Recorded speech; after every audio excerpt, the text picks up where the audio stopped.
Welcome back to another interview here at Electronica. This time I found my way to the Heiland booth, standing here with Clapp, Senior Vice President. Thank you for taking the time to talk to me. Welcome. Thank you.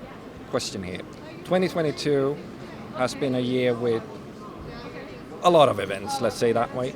How would you say that 2022 has treated Heiland? It's actually helped us quite a bit because it opened up a lot of customer opportunities from the supply chain issues that probably they were happy with their current supplier and their current supplier had a supply chain issue, so they found us. And we're fairly new in Europe.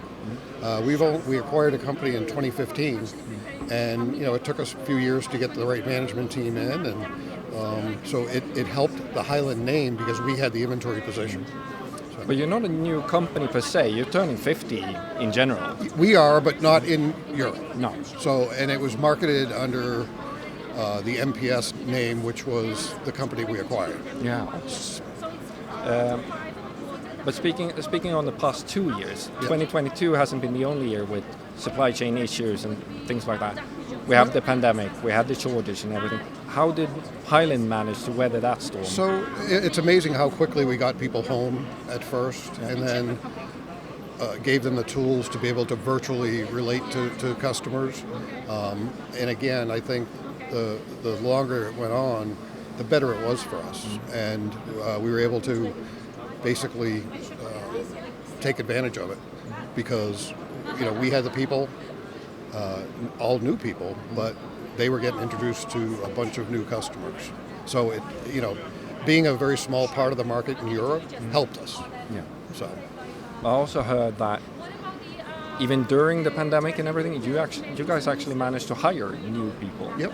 So you both grew financially, but also workforce-wise as well. Yeah, we focused a lot on areas outside of where we were, so we expanded into Poland and into Central Eastern Europe because that's where a lot of our competitors weren't.